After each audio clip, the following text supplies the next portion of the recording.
Je vais commencer par une prière et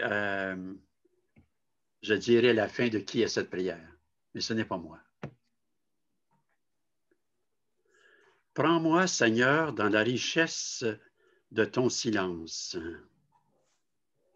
plénitude capable de tout combler en mon âme. Impose même silence à ma prière pour qu'elle soit un élan vers toi.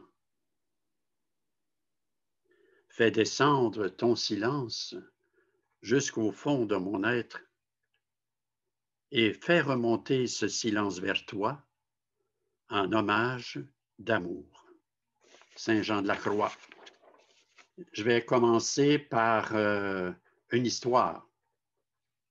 C'est deux pèlerins qui partent en voyage pour rencontrer un ermite qui vit très loin dans une caverne. Il est fort connu, on recommande d'aller le consulter. Et voilà que deux pèlerins se mettent en marche et après quelques jours d'expédition, ils arrivent à une rivière qui barre le chemin. Le premier pèlerin construit un petit radeau très sommairement et traverse la rivière sans problème. Il laisse le radeau sur la rive et continue son chemin pour arriver finalement chez l'ermite. Le deuxième pèlerin construit lui aussi son radeau et traverse à son tour la rivière. Mais au lieu de laisser son radeau sur la rive, il décide étrangement de l'amener au cas où il en aura encore besoin. Mais évidemment, le radeau l'embarrasse et l'empêche de se rendre jusqu'à l'ermite. Vous allez me dire, mais Michel, où est-ce qu'il y a donc le lien avec la méditation? Vous allez voir. Dans notre pèlerinage intérieur, les mots, les idées, les images sont utiles pour un temps. Il faut savoir les laisser de côté pour aller de l'avant. Dans la méditation chrétienne, l'invitation est donc de déposer les mots et les images pour continuer dans la prière silencieuse. Je vais compléter un peu cette mise en piste qui refait le lien dans les premières paroles que j'ai adressées dans le premier atelier, si vous voulez. Alors, c'est un texte que j'ai trouvé d'un auteur du 7e siècle qui s'appelle Saint Jean Climaque, C-L-I-M-A-Q-U-E. Quand tu pries, ne recherche pas de mots compliqués. Ne cherche pas à beaucoup parler quand tu pries, de peur que ton esprit ne se distrait à chercher des mots. Un seul mot du publicain apaisa Dieu et un seul cri de foi sauva le larron. Le fait de parler beaucoup, dit-il dans la prière, disperse l'esprit et le remplit d'images, alors que la répétition d'une même parole, ordinairement, le recueille. Mais je pense quand même que ces deux textes, un qui est assez intéressant et très concret, cette histoire du radeau, et puis ce beau texte de Jean Climaque, hein, et qui nous dit le fait de parler beaucoup dans la prière disperse l'esprit et le remplit d'images, alors que la reprise d'une même parole ordinairement le recueil. Bien, notre parole, c'est notre mot de prière que nous verrons de façon plus précise la prochaine fois. Je voulais juste au tout début, je ne fais pas une espèce de résumé de la dernière rencontre, mais juste pour dire que dans la méditation chrétienne, nous devons commencer par le corps. C'est ce qu'on a regardé. Et que en employant des images de Jean-Yves Leloup, j'ai mentionné que méditer comme la montagne, c'est-à-dire l'immobilité. Hein? L'immobilité. Ensuite, c'est la posture. Hein? Méditer comme le coquelicot. Donc, c'est la fleur hein, qui, à la fois, est bien orientée vers la lumière et qui, en même temps, elle a une souplesse, Donc, notre posture est une posture qui exprime à la fois la vigilance et en même temps une certaine détente. Donc, pas de raideur, parce que la raideur crée des tensions inutiles. Alors, juste avec ces deux aspects-là, immobilité et posture, c'est la première étape dans notre expérience de la méditation. Après coup, nous avons regardé sur méditer comme la mer, c'est-à-dire la respiration comme le va-et-vient de la mer, l'inspire et l'expire. Et on a peut-être fait la belle découverte que la respiration, ce n'est pas quelque chose que l'on fait, mais quelque chose qu'on laisse se faire. Quelque chose qu'on laisse se faire. C'est donc la respiration, c'est la force de vie qui nous habite et qui se déploie sans notre intervention vraiment. On a vu que la respiration, c'était aussi la caisse de résonance de nos émotions, hein? Positives ou négatives. Dans l'inspiration, quand on a de la peur, de la crainte, bon, ou l'expiration, c'est plus la détente, la confiance. Voilà. Hein? On a terminé notre rencontre par un exercice en souhaitant que vous ayez eu la motivation, peut-être, de le faire, sur méditer dans le va-et-vient du souffle. Alors, si quelqu'un n'a pas reçu cette feuille-là, elle est disponible via le secrétariat. Donc, méditer dans le va-et-vient du souffle. Invitation à l'expérimenter pendant la semaine. C'est bon? Donc, ça vous donne une petite idée sommaire, je dirais, de ce qui m'apparaît pour moi être l'essentiel de ce que j'ai développé, évidemment, davantage.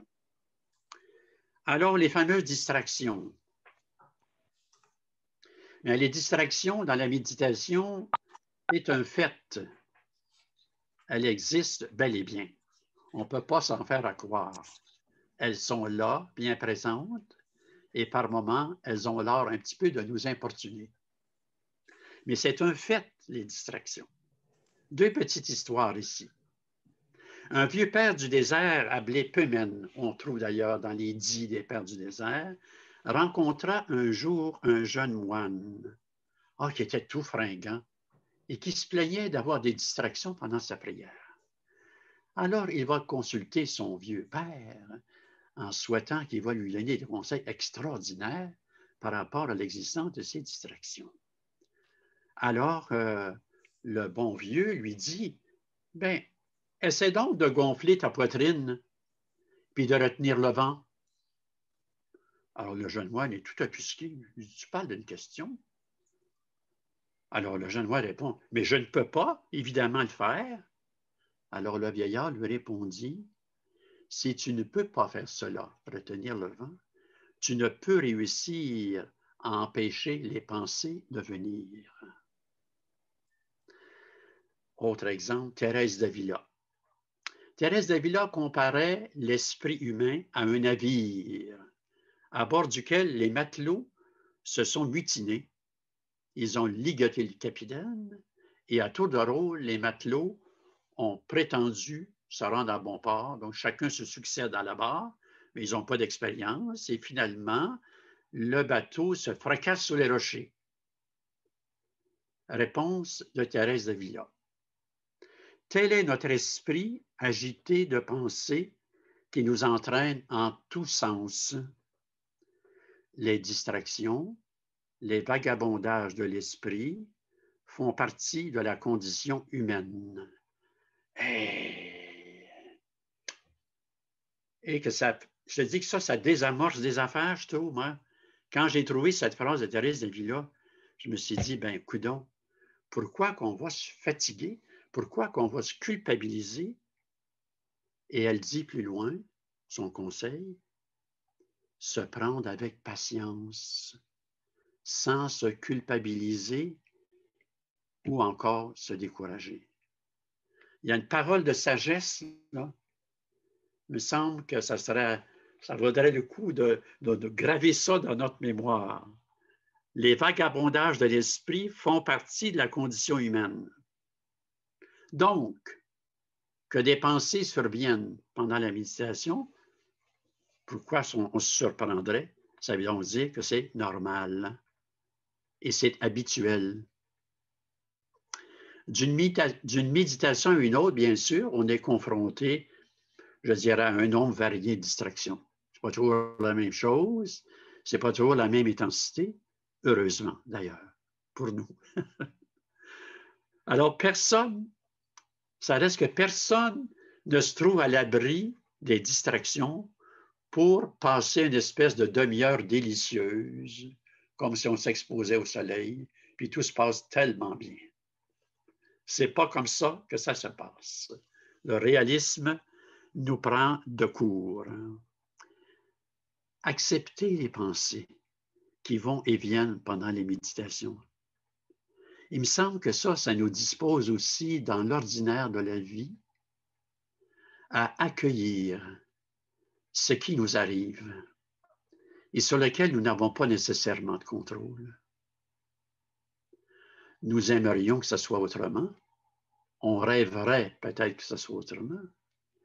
Mais donc, cette habitude, cet apprentissage à nous accueillir dans cette réalité des distractions de toutes sortes, c'est de nature, donc, peut-être à nous aider dans l'ordinaire de la vie. Une belle image encore, vous la connaissez, plusieurs d'entre vous la connaissez. John Maine, dans son livre Un mot dans le silence, un mot pour méditer, il en fait allusion. Notre esprit indiscipliné, habité de pensées, d'images, d'émotions, d'intuition, d'espoir ou tout comme de regret, le sage indien Ramakrishna comparait l'esprit humain à un arbre géant où s'abritent des singes. Alors les singes sautent de branche en branche et par leur jacassement, ils cherchent à attirer notre attention et à nous énerver. Il en est ainsi parfois avec nos pensées.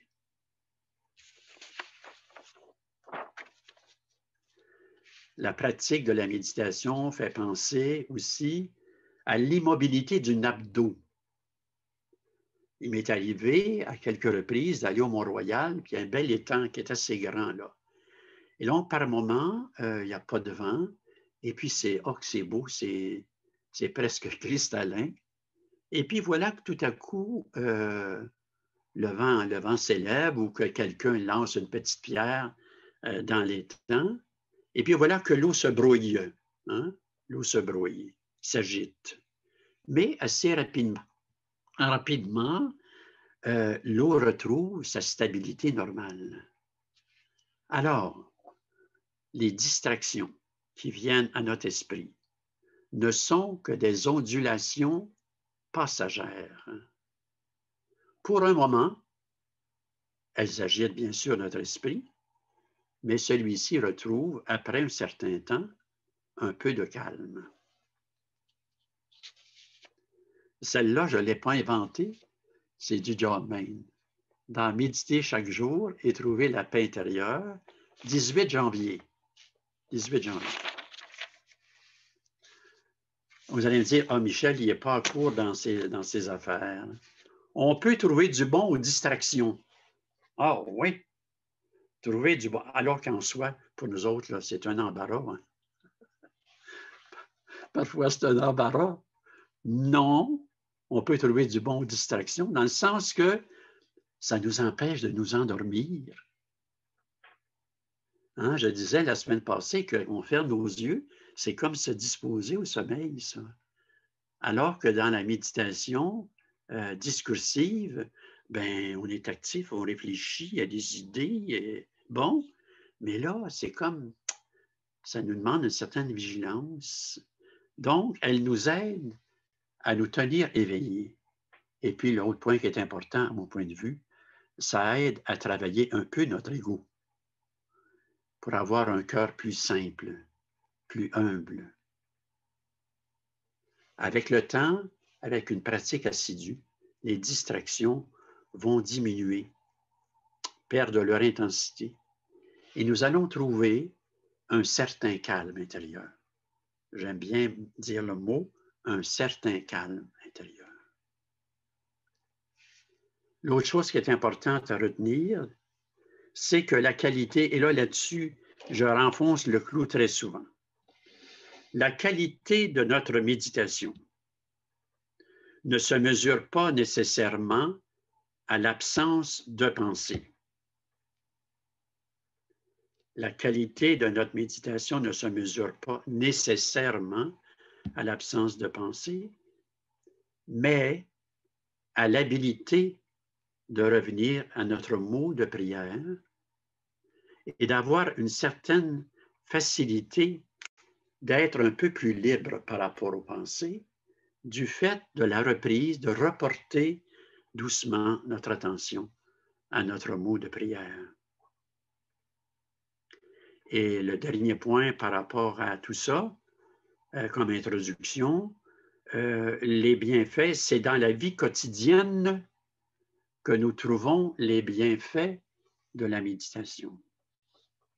Parce que, je ne vais peut-être jamais arriver, mais j'ose peut-être pas le penser, mais en tout cas, je pense bien que ça vous est arrivé. Là. Mais de vous dire par moment, je pense que j'aurais été mieux de rien faire, d'arrêter la méditation. Vous voyez, on est dans le jugement, là. On est dans le jugement.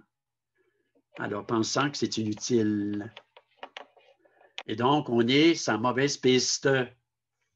On est sur la mauvaise piste. Les sortes de distractions. Bien, il y a les distractions qui viennent de la vie quotidienne. Bon, il y a quelqu'un qui a essayé de se brancher tantôt pour revenir à notre rencontre virtuelle. Mais ça, c'est une distraction.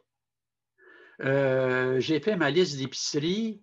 Oh mon Dieu, j'étais en train d'oublier d'apporter des œufs. Bon, ça arrive pendant la méditation. C'est les choses courantes de la vie. J'ai lu un article dans le journal, vraiment, qui m'a bouleversé. Ça revient pendant la méditation. Un rendez-vous à ne pas manquer. Ah, je suis toujours comme ça. Si j'écris pas, j'oublie, puis bon. Ma liste d'épicerie, un message publicitaire, un téléphone à faire, alouette. Donc, vous voyez des pensées, des distractions qui nous viennent de la vie quotidienne. Deuxième type de distraction qui ont trait à notre vie personnelle. Là, ça a un coefficient émotif. Ce n'est pas juste des pensées, mais avec les pensées, il y a de l'émotion. Une relation qui est difficile au travail ou dans un engagement. Des tensions dans la famille. Des amis qui traversent une épreuve dans leur vie. Un problème de solitude personnelle. Vous voyez? Donc, on est ici à un autre registre, qui a la chance, c'est pas le bon bout que j'avais à prendre, qui risque de nous accrocher, je dirais, dans la méditation, parce qu'il y a un coefficient émotif là. Finalement, des distractions qui sont reliées à notre pratique elle-même. Une idée brillante pour un projet. Des intuitions pour une décision à prendre. Un questionnement sur notre progrès dans la pratique de la méditation. Ou encore des hésitations à poursuivre. Oh, j'ai l'impression que ça ne donnerait pas grand-chose. Je pense que je vais laisser faire. Vous voyez? Donc, c'est comme si on découpait un peu les sortes de distractions qui nous arrivent. Mais John Main nous dit, la plus grande des distractions, c'est la centration sur soi. La centration sur soi. Alors, il dit ceci, et je le cite ici, parce que c'est trop important. C'est au 21 février, dans Méditer chaque jour et trouver la paix intérieure. 21 février. La maison que nous devons quitter est notre ego, avec toute sa possessivité. Nous devons quitter cette maison pour sortir dans l'infinie liberté de Dieu. Dans ce dépassement de nous-mêmes, nous découvrons notre capacité d'épanouissement, de liberté et d'amour. Oh, ça, c'est extraordinaire. 21 février, méditer chaque jour et trouver la paix intérieure. Donc, comme pour déjouer la question de la centration sur soi, voilà comment John Main répond. Donc, dans le fond, de dire qu'on a un peu à quitter cette maison de la centration sur soi pour arriver davantage avec plus de liberté et d'épanouissement en bout de piste. Vous allez voir qu'aujourd'hui, je n'ai pas tant de choses que cela. J'ai encore un peu de matériel, là. Mais, alors, vous me suivez bien? Ça va? Alors, vous voyez un peu ma façon de travailler. Hein? Ceux qui me connaissent me retrouvent bien, règle générale, dans ma façon de présenter la méditation. Alors, je suis beaucoup plus, je dirais, dans l'évocation que dans la définition. Une évocation, ça ouvre un espace. Une définition, ça ferme. Et je trouve que parfois, dans notre saisie de la méditation et de sa pratique, à certains moments donnés, les images, un exemple, une image, ça s'imprime plus facilement en nous que des idées, si brillantes soient-elles. Alors, c'est, juste un petit peu avant d'aller un petit peu plus loin, quand il était question que je me lance, le mot est exact, que je me lance à être un peu enseignant à la méditation chrétienne, alors je me suis dit, je méditais depuis longtemps, c'est sûr, mais bon. Alors je me suis dit, moi, je ne suis pas un méditant, une méditante. Qu'est-ce qui me ferait bon d'entendre? Je me suis donc placé dans cette optique d'une personne nouvelle qui n'y connaît à peu près rien, du moins de la méditation chrétienne. Vous voyez? Donc, j'ai une approche pédagogique.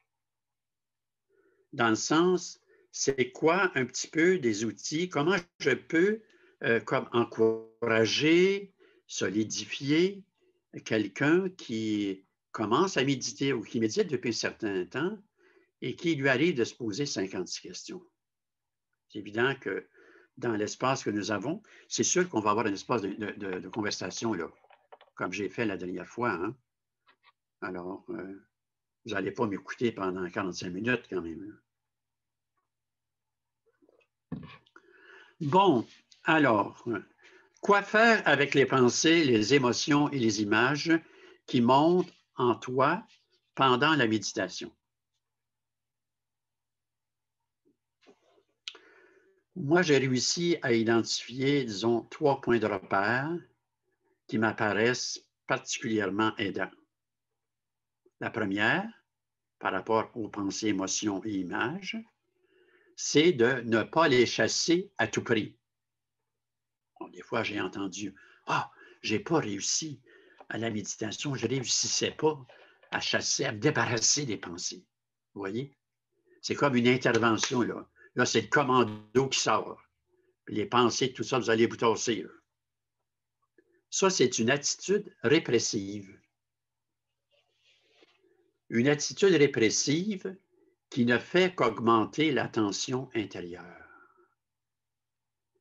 C'est une dépense inutile d'énergie de lutter contre les pensées. Deuxième point,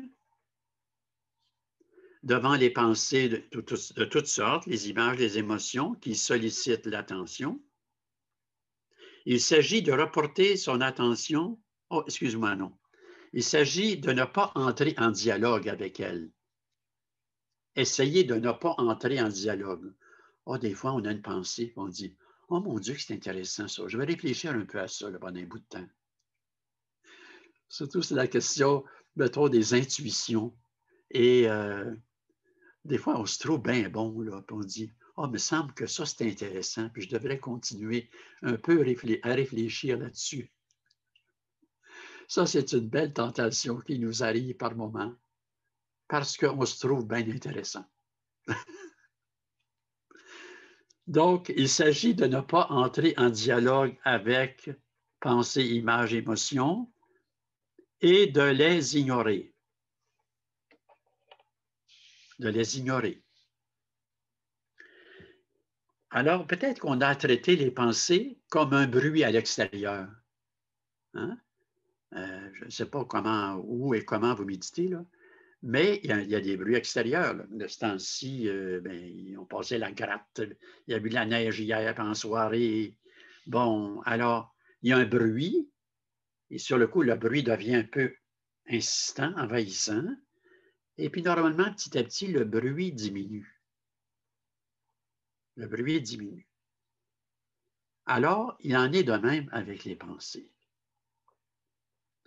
Le fait d'essayer de les ignorer, c'est comme si je ne leur donne pas la chance de garder prise sur moi.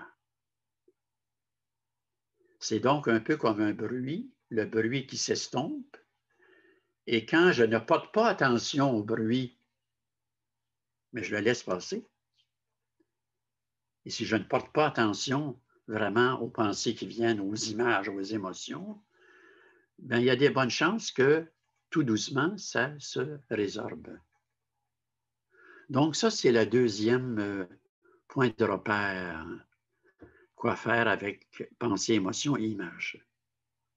Et le troisième, bien sûr, ça c'est, on va le regarder dans la troisième rencontre sur le mot de prière, notre mot de prière.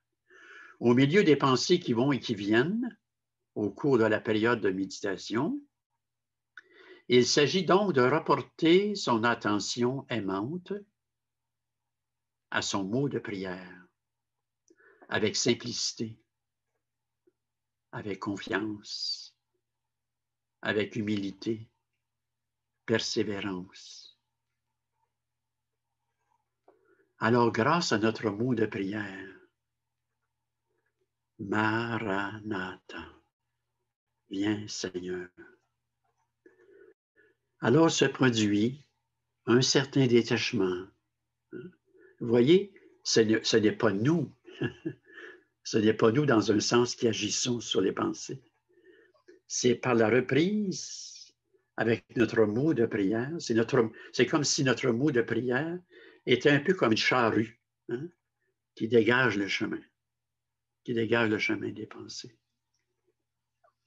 Et que, soutenu par notre mot de prière, se produit un certain détachement du bavardage de nos pensées. Il y a une image aussi que j'emploie en rapport avec la multiplicité des pensées et le mot de prière. C'est devant le nombre assez important, règle générale, disons, assez important de pensées qui vont et qui viennent, c'est comme si on donnait une diète à notre esprit indiscipliné.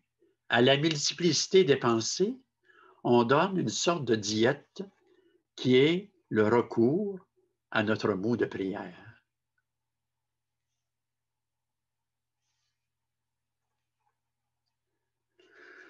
L'autre point que je trouve important, c'est non seulement le détachement par rapport aux pensées, mais le détachement par rapport à ce que nous ressentons.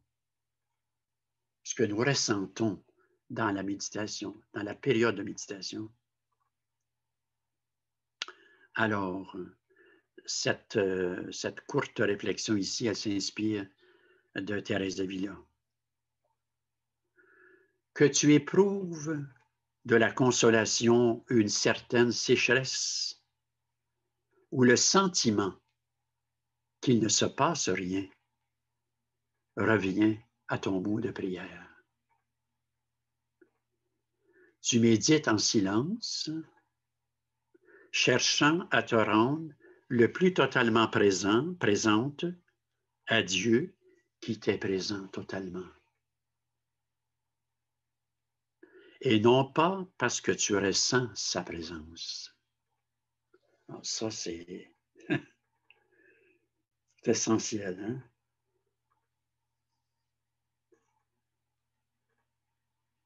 On ne médite pas pour un ressenti. On médite pour apprendre à être présent, présente à Dieu qui nous est présent totalement, tout le temps. Donc, ce n'est pas une question de ressenti. Alors, combien de fois j'ai pu entendre « Oh, je ne ressens rien. Je ne ressens rien. » Donc, les amis, je pense que cet aspect-là, il est important. Ce n'est pas une question de senti, mais d'une présence qui grandit. Oh, ça, c'est autre chose. Et John Main ajouterait avec une totale simplicité. Avec une totale simplicité.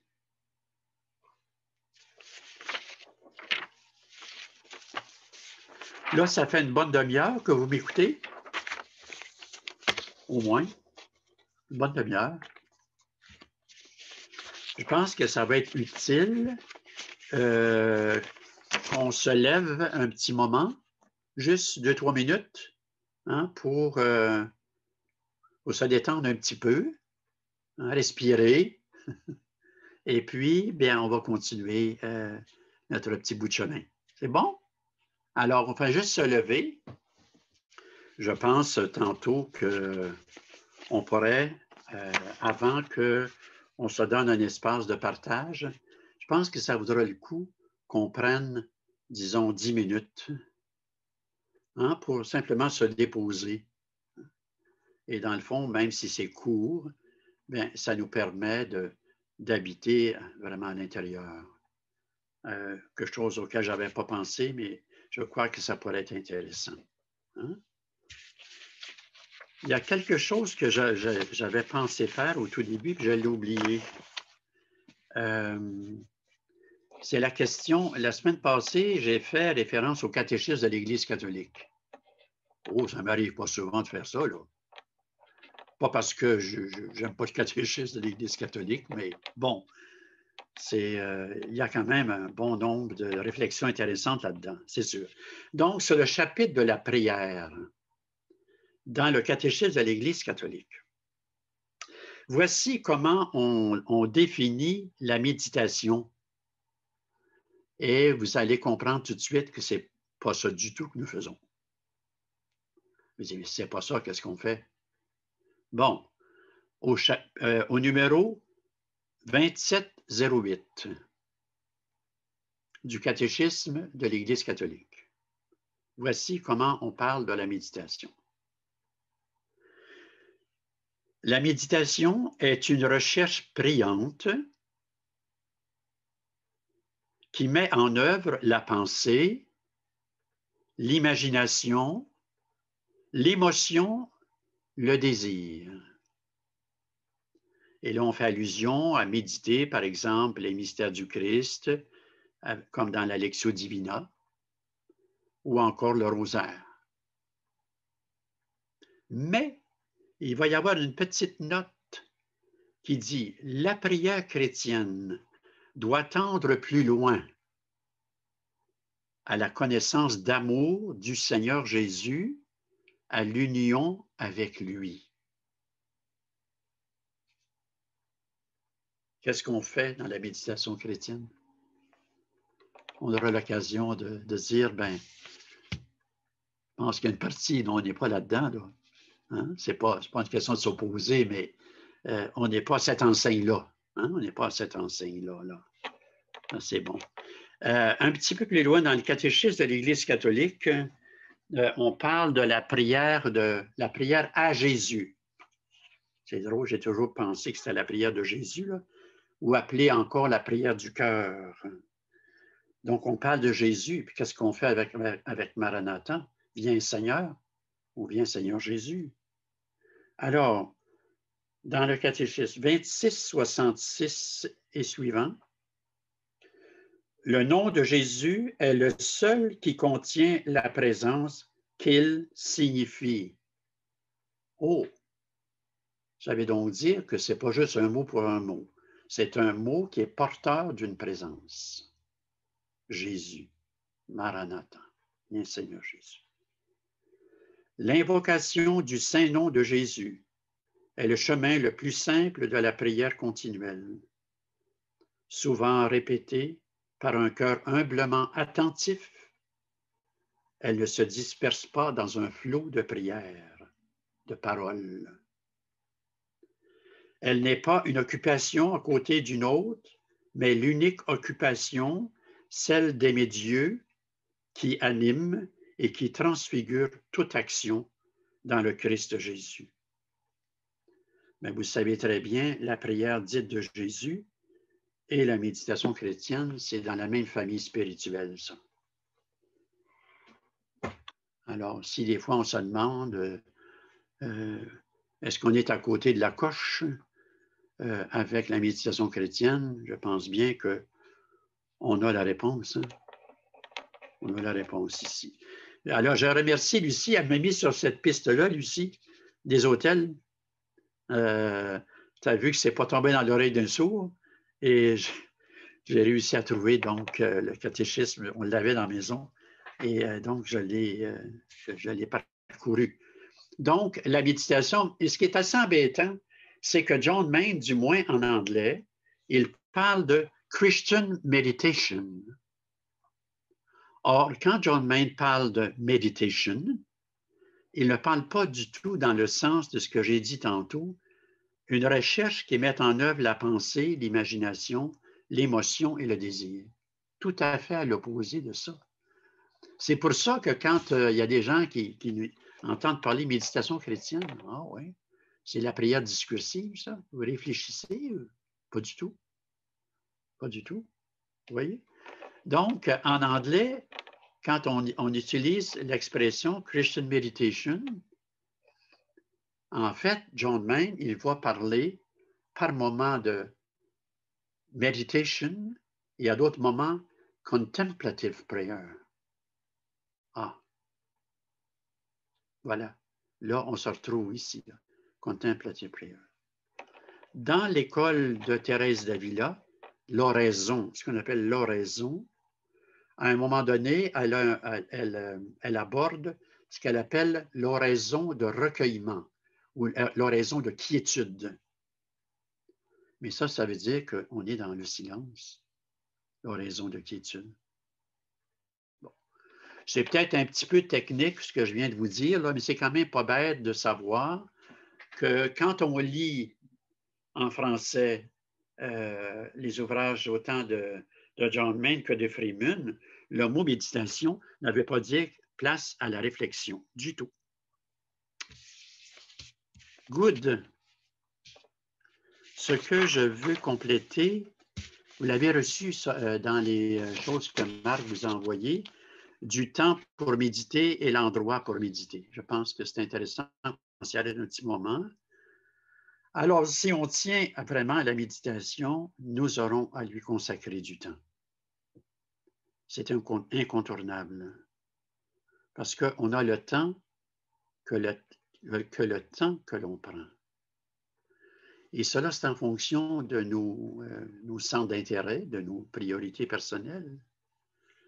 Alors, de temps en temps, on dit spontanément, « Oh, je n'ai pas assez de temps, j'ai pas assez de temps. » C'est une réponse un petit peu rapide et facile, des fois qui nous sert un peu d'alibi pour ne rien faire. Ça vaudrait la peine, dans ce temps-là, qu'on se dise, « Oh, tiens, je vais regarder un petit peu comment ça se passe là, avec le temps, comment j'occupe le temps que je passe à la télévision ou sur Internet. » C'est quand même un indice intéressant.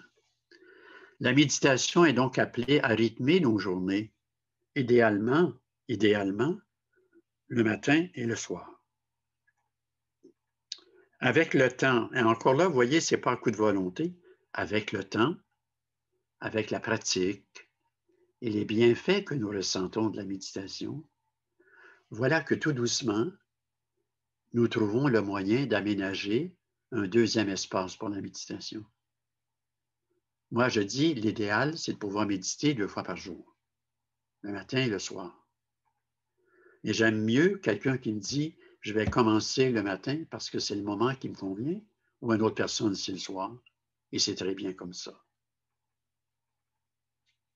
Alors, il y a cette belle parole de sagesse de Gandhi. Plusieurs, je pense, vous la connaissez. La méditation est la clé du matin et le verrou du soir. La clé du matin. Donc, je commence ma journée et le verrou du soir, schlac. C'est le temps pour l'intériorité. L'endroit pour méditer. Chez soi, il est bon de choisir, dans la mesure du possible, un endroit paisible. Ça peut être dans votre chambre, dans votre boudoir, dans votre sous-sol. Et puis, on a quelque chose de tout simple qui nous montre que, bon, ce qu'on va vivre est particulier.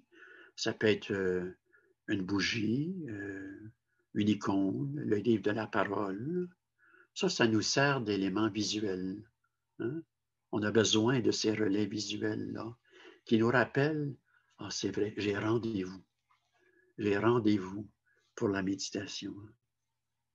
C'est évident qu'un endroit paisible va faciliter la tâche.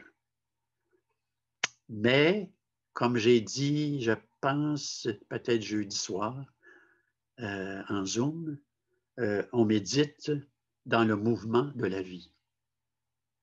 On ne médite pas dans le retrait de la vie, dans le mouvement de la vie.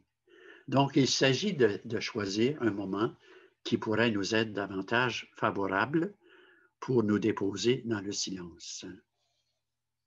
Voilà, je voulais, la semaine passée, je ne l'ai pas fait, c'est pas par mauvaise conscience, mais je trouvais intéressant à ce moment-ci peut-être de vous le redire. Je pense que la chose qui est, et ça c'est un peu encore là l'approche, mon approche à moi, dans le sens que je sais qu'on a à tendre vers un idéal, mais en même temps on chemine vers. Tant mieux si dès le départ vous êtes en mesure de méditer matin et soir, là. Je peux que m'en réjouir. Mais à l'expérience, j'ai pu constater assez souvent que les personnes commencent. Et comme dirait John Maine, tenez bon. Tenez bon. Good. Bon, 3h20, on a commencé en retard, on s'est fait un peu court-circuiter, là. Alors, si vous voulez, là, on va juste arrêter. Vous allez déposer vos affaires, vos papiers à côté, déposer vos pieds comme il faut sur le sol. Puis, il va s'agir juste d'être attentif à la respiration. À l'inspire, peut-être, et j'expire en silence. Au milieu des pensées qui vont et viennent, reportez votre attention à votre inspire ou à votre expire. Donc, nous prenons quelques minutes comme ça. Là.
Dans l'inspiration, j'accueille la bonté de Dieu sur ma vie.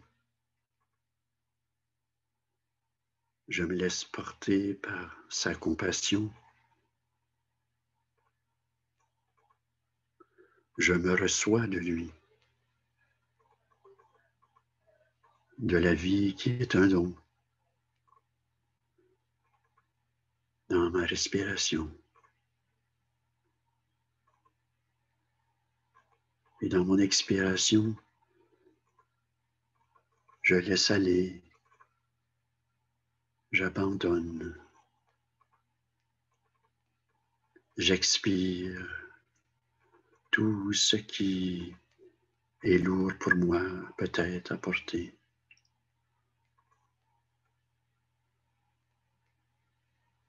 J'expire en Dieu.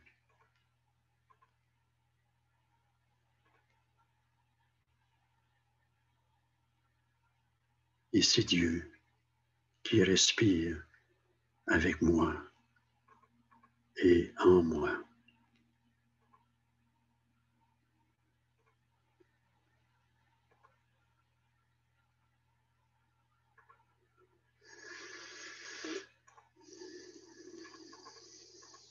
Bien.